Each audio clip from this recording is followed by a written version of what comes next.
Warahmatullahi wabarakatuh. Selamat pagi anak-anak sekalian. Kembali pada hari ini kita bertemu dalam mata pelajaran ilmu pengetahuan alam atau IPA. Pada hari ini sebelum mulai pelajaran, Bapak akan mengabsen dulu tentang kehadiran kamu semua. Mohon diangkat tangan pada audio yang kamu miliki masing-masing. Yang pertama Ahmad, yang kedua Ani, yang selanjutnya Irfan, dan seterusnya.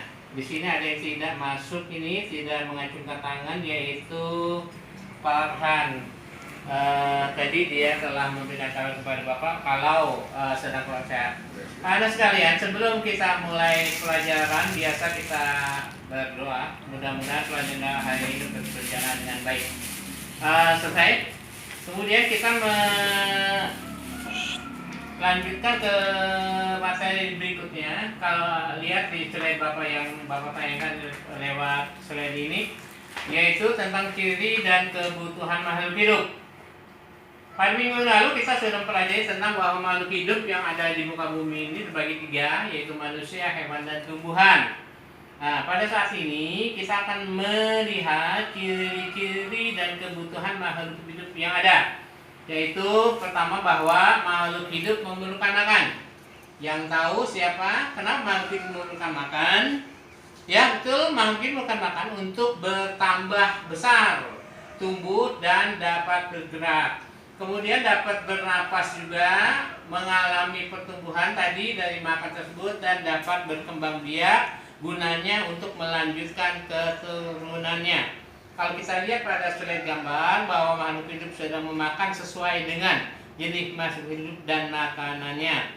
Kemudian yang kedua, kita lihat makhluk hidup bisa bergerak dengan bermacam-macam, yaitu sesuai dengan makhluk hidup. Kalau kita sebagai manusia bergeraknya dengan berlari, berjalan, dan lain sebagainya. Hewan juga sama.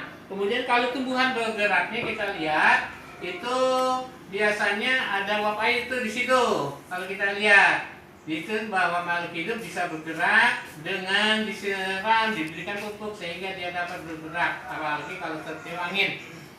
Berikutnya adalah makhluk hidup mengalami pertumbuhan. Dari mulai kecil kita lihat kecambah yang pada slide terlihat. Kemudian kalau pada manusia pada masa orok, bayi, merangkak, kemudian dia bisa berdiri, bergerak, remaja, dan dewasa. Kita lihat selanjutnya bahwa seluruh makhluk hidup memiliki kebutuhan. Kebutuhan makhluk hidup itu diantaranya bahwa makhluk hidup membutuhkan udara untuk bernapas. Dari mana dia memperoleh udara tersebut? Udara yang diperoleh makhluk hidup didapati dari hasil fotosintesis tumbuhan. Nah, oleh karena itu kita dengan manusia dengan tumbuhan harus saling bekerja sama. Tumbuhan mengeluarkan oksigen untuk bernapas kita, sedangkan kita bernapas menggunakan karbon dioksida yang diperlukan juga pada fotosintesis atau pengolahan makanan pada tumbuhan. Dia juga memerlukan air, kita juga membutuhkan makanan, membutuhkan tempat hidup untuk bernaung dari panas dan hujan. Nah, sekarang Bapak akan bertanya pada kamu semua. Yang tahu silakan mengacungkan tangan lewat zoom-nya. Ada berapa makhluk hidup tersebut? Ya, di pojok sana sudah terlihat. Betul, jawabannya ada 3 makhluk hidup yang ada di muka bumi, yaitu manusia, hewan, dan tumbuhan. Kemudian selanjutnya Ahmad, Bapak tanya, Ahmad acungkan tangan lewat zoom-nya.